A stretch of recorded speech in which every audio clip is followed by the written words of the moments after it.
So in the last lesson, we've started this brand new project where we're going to recreate a professional web designer's personal site, and we're going to make it look as beautiful, if not more beautiful, than what we see here. So we started off strong by adding a favicon to our website, but our website is right now just a blue screen, which is not that professional and not that pretty. So let's go ahead and change it. So head over to Atom, and the first thing we're going to do is we're going to get rid of that awful background color, and I'm actually going to just delete this entire body section here. And I'm going to begin by having no styles whatsoever, and I'm going to first specify the structure of our website. Let's start off by recreating the content of this top part. So there's what seems to be an H1 and something that's just a paragraph just below it. And then there's a few images, and then we go on to the next part. So let's do that for ours as well. So let's go into the body, and we're going to create an H1 that's going to say, I'm Angela. And after that, we're going to create a paragraph that's just going to say, a programmer. And let's hit save, and let's check it out. So there we go. Looks pretty boring, right? And it looks nothing like this. So the difference here is that, you see, these two parts are kind of grouped together in what might be a box. And if you look at ours, and if I turn on pesticide, which is a really, really useful tool when you're debugging your CSS. Now, you don't need to download it because I'm going to show you what I'm doing.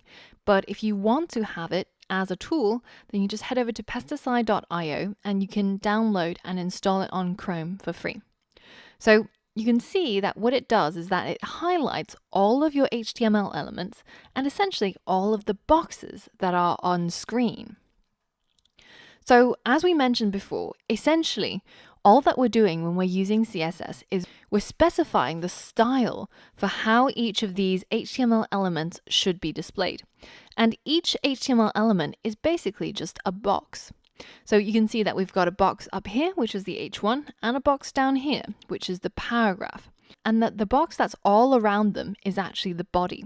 And using pesticide, you can confirm this by holding down the control button and hovering over each section that you're interested in.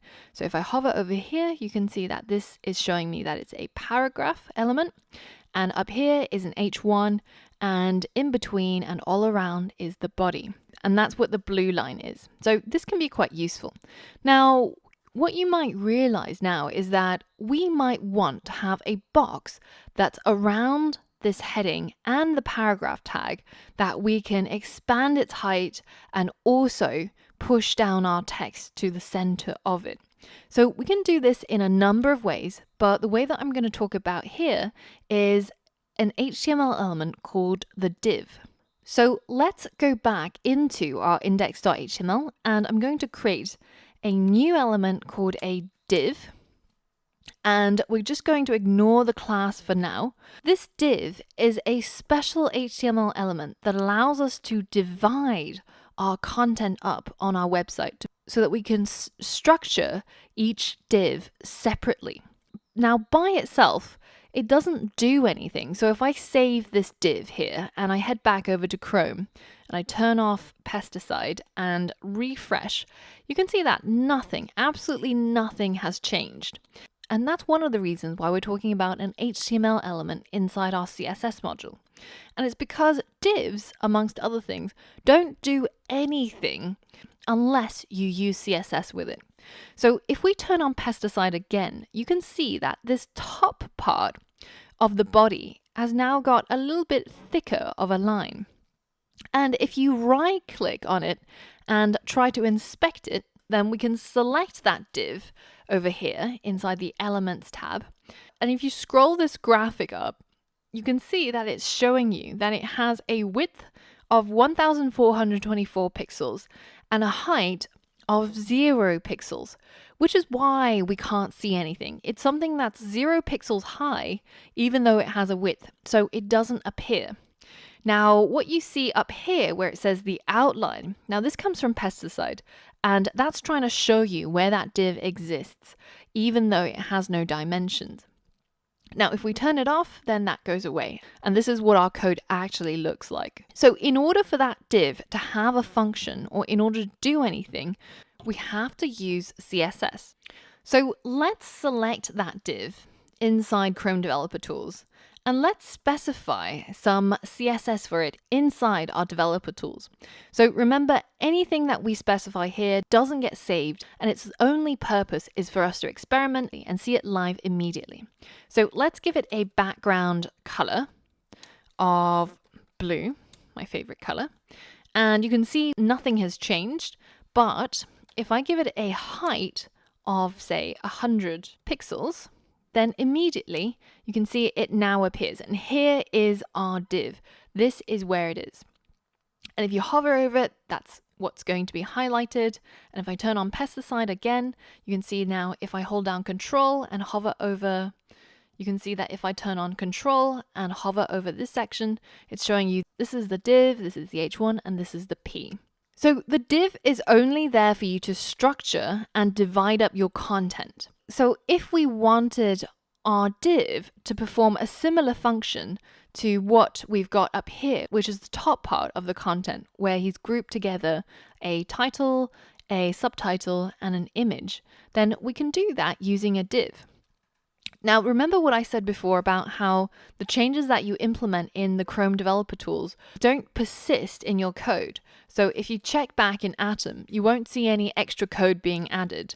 And if you refresh this site, then all of those things that you entered inside here will disappear. So that's just for testing, basically. So let's head back to Atom and let's do something with this div.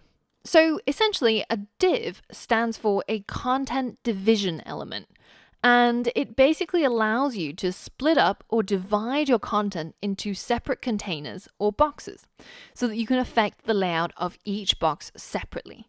So that you can say that maybe these two things should be grouped together, and I'm going to structure it and style it separately from other content in my website. So divs, as we saw before, can have a height if you specified it using the styles, but it'll also have a height if it has content.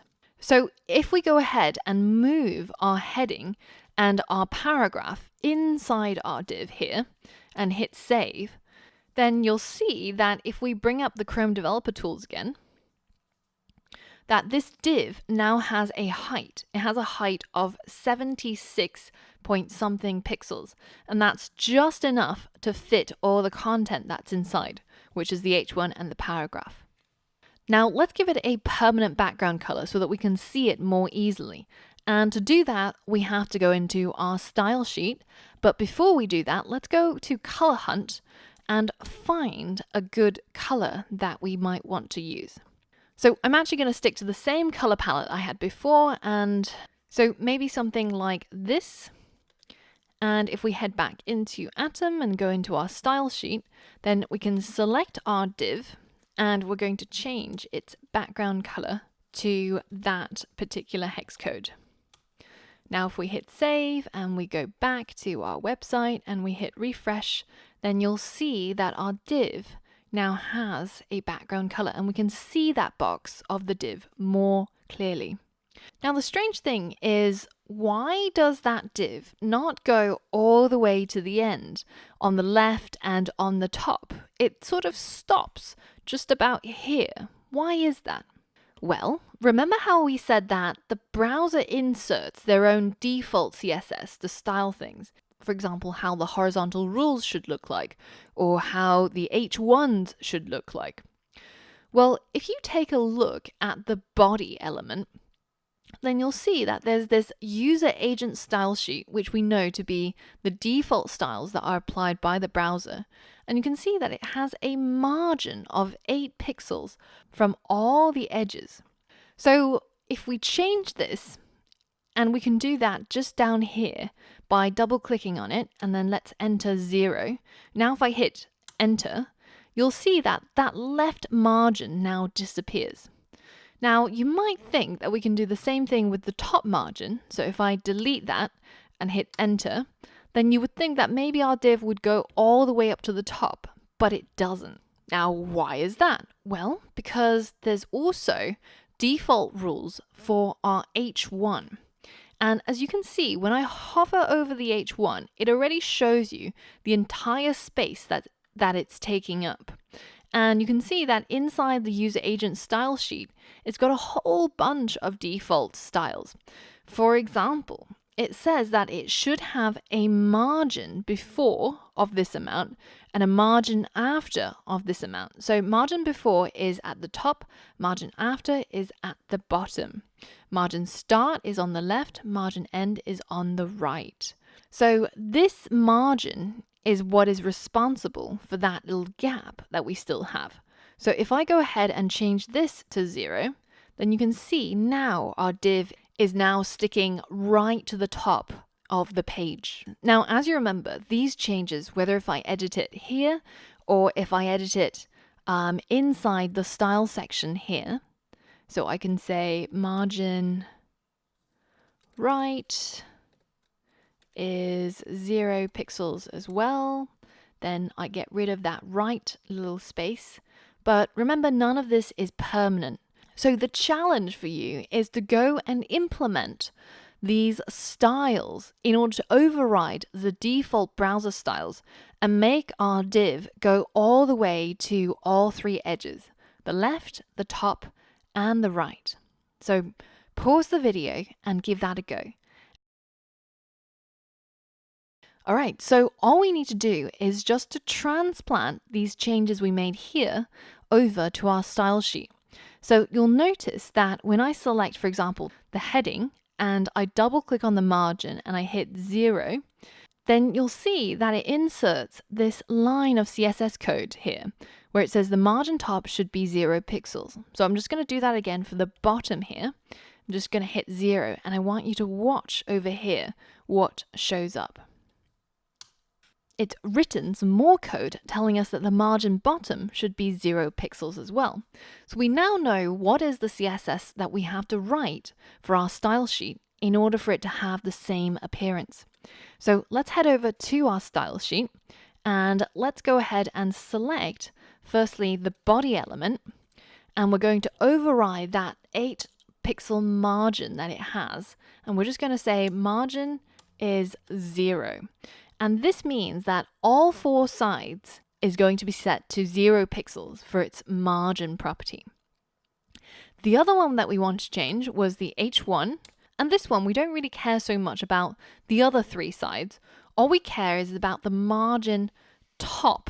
And we want to set this to 0 pixels. So when it's 0, you don't actually have to specify the unit, so pixels or whatever else it may be. So now go ahead and hit save and head back to our website, and let's close this down and refresh, and you can see that our div now goes to all 3 edges. Now, what is this diagram all about? It's got this margin, border, padding, and all of these things. Well, that's what we're going to dig into in the next lesson, where we talk about the CSS box model. So I'll see you there.